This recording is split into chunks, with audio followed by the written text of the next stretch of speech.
start off just by congratulating Coach Beamer and their staff for having their team ready to play. They played an excellent game. Really did a great job playing aggressively from the get-go and putting themselves in a position right from the beginning to win the game.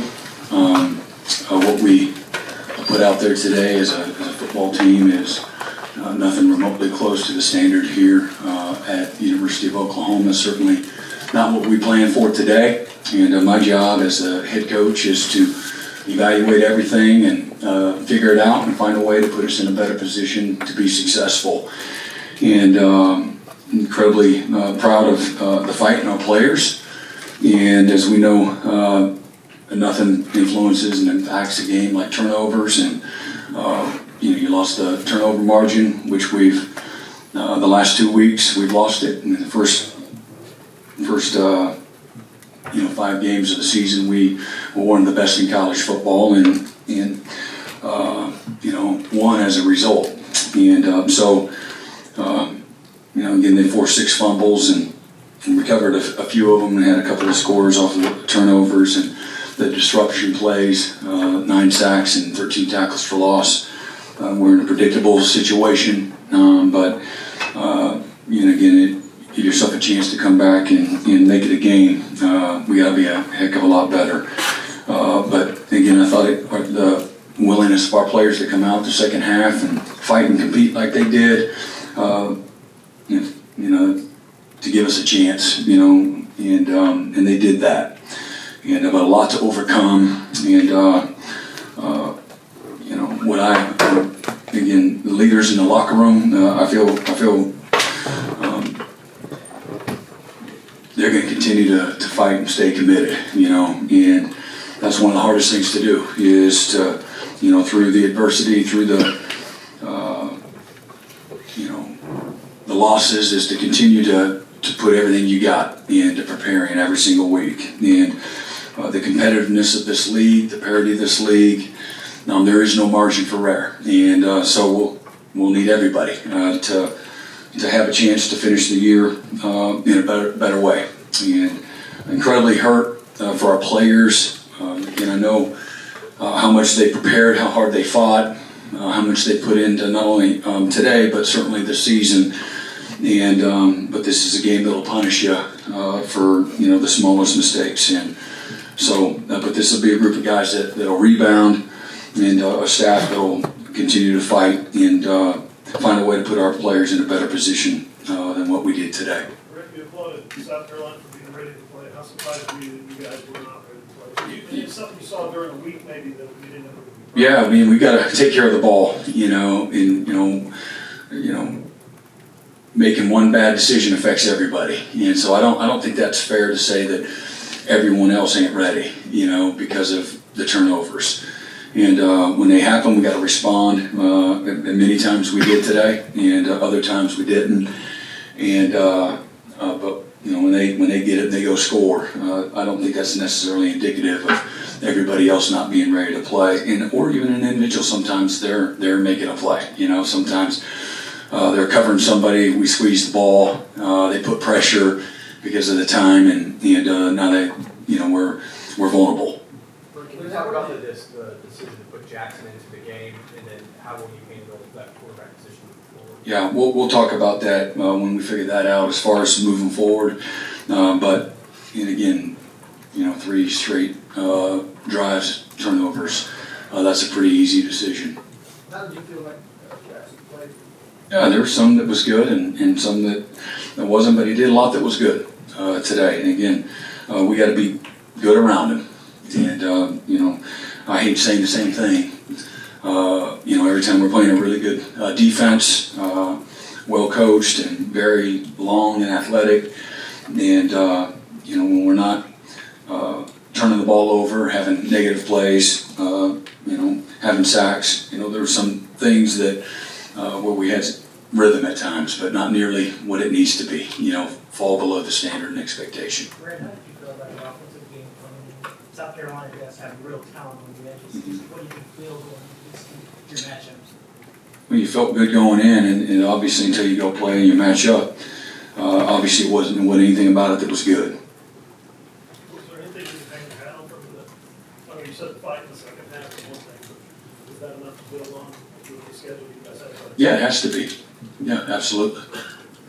Brent, Joe John was up at the booth today. How did you guys come up with that decision? And is there anything else you guys could potentially change moving forward? Yeah, well, again, whenever, if there are changes, you guys will be the first to know. And, but, you know, you can have another set of eyes up top and be able to see things and identify things. You know, the iPads are amazing. You know, you can learn a lot from those as well, but to be able to see the structure of the defense and things of that nature. What did Jacob bring from a receiving standpoint that you can miss when you see the open? Yeah, that he's hard to cover. Runs great routes, very precise, and he had a good fall. A little inconsistent catching the ball at times and falling, and he's had a good last couple of weeks. And he's hard to get a hand on. He knows how to set routes up, how to stem, understands coverage and where the space is. He did a nice job. Brent's definitely been for a long time, he's been in this game a long time, a lot of outside games right now. How do you think he'll handle that? Who's he? Seth Luttrell, he's handled a lot, there's gonna be a lot of outside ones now with the offense. How do you think he'll handle it going forward with this game and moving on to the next 4 games? Yeah, I don't want to speak in, you know, conjecture on what he will or won't do, but you know, it's for any of us, man.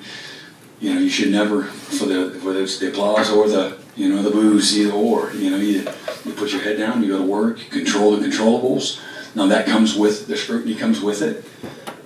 Everybody, you know, wants to see success, and we've got a smart fan base. They know when it's going well, and they know when it's not going well. Now, regardless of whatever the issues are, you know, our job is to put our guys in a great position to be successful, no matter what. No excuses, no injuries, no new quarterback, no who we're playing. None of that stuff matters, and so that everybody knows that's what you sign up for.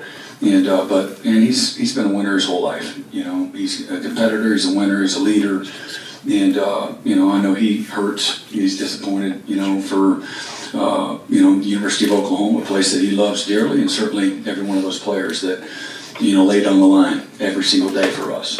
Coach, what is your evaluation process when you, not only as the offense, but as an offensive coordinator? How do you evaluate? Do you do in-season evaluations? Yeah, it's nothing I really want to discuss, you know, right now. I mean, we've talked about it here this week, you know, and I look at everything. And so, you know, what are we doing to put the guys in position to be successful? And you keep everything that's out there, all the information you have, you evaluate that along with it. But there's a lot that goes into that. Have you been more involved on the offensive side, or will you get more involved on the offensive side? Again, I have been, you know, since I've been, I sit in the staff meetings, I sit in a bunch of different position meetings. I'm certainly still involved with the defense as well. I spend time on the defensive field, I spend time on the offensive field. And again, who knows what it would have been, but you know, we take care of the ball better, you know, give yourself a chance. You know, we went toe to toe, you know, a week ago with Texas when we're doing the things that we need to do. But still, we weren't moving the ball like we need to. We weren't able to sustain drives like we need to.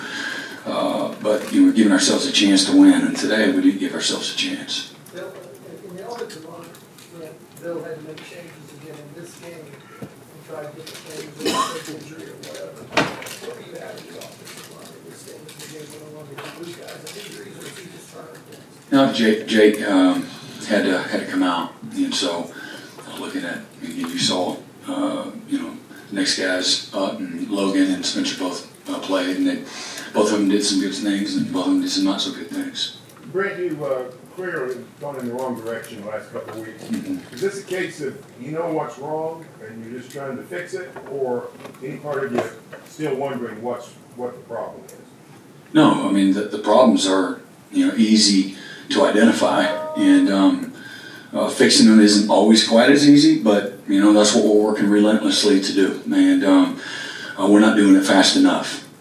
You talked about the defense, or just overall just the leaders, and how hard it is to keep fighting through all this adversity and just not being able to play well right now.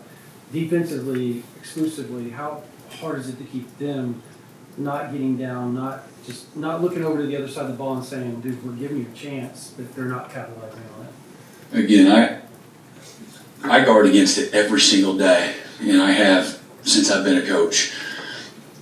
I guard against success and how people are going to respond to doing well, and I guard against, days when inevitably things don't go well for both the individual and for us collectively. I think that's what a good coach will do, is to be proactive all the time. And you compete, you commit, you work, not to a result. You do that to a standard, a certain way of doing things. My job is to have everybody buy in to doing things in a certain way, and be committed to that and defend that. Not just do it because that's what I'm supposed to do, but really buy into it and understand the depth of it, why you do that. And so, again, I know some people don't understand that. I know these guys on defense, they're not going to flinch. These guys got the right stuff. And is there moments where they would be disappointed or frustrated? Absolutely. They're human. Would they let that steer, themselves to a place to be negative and finger pointing and playing the blame game and making up excuses and being pissed at their teammates? Absolutely not. I just know who they are, and I just listen to them and watch them and watch how they fight and compete. And I would be deeply disappointed and hurt and surprised if they chose to go that route. And we have a strong culture. We have a strong belief system. The results that we've gotten the last couple of weeks is nobody desires that. Nobody wants that. Nobody accepts that in any way. It's not acceptable. But the only way that you bounce back from it, you get better from it, is, man, you got to fight. And you got to continue to believe. You got to continue to lead. You got to have the courage that it takes. That your effort, your mindset, your attitude, your leadership is not conditional. It's second nature. It's who you are. It's what your DNA is. And in the moments of pressure, it should reveal itself. And again, like I said, I'm incredibly hurt for these players. I've watched how hard they work. I hate it for our fans, people that love Oklahoma. We're not doing anything to bring enhancing the brand and the image and what this place has represented for such a long time. And how you do what you do matters, and we're all falling, incredibly short right now. But every single bit of it falls on my shoulders. It's my responsibility, and I got to get it figured out. That's on me. From your perspective, what happened with the 2 interceptions? Well, a few things. We allowed some pressure, and the second one, again, the first one rather, again, we got 7 on 4, and we got to win every single time. And football's a game of matchups, and you get whooped. You see what happened. So pressure forces into making a decision, and everything's affected. Your accuracy, your launch point, everything. And so that's part of the game. And we gotta make better decisions. We gotta be better fundamentally. We gotta do a better job, executing, in that situation right out the gate. 21 nothing in the first quarter. How does that change your strategy from that point?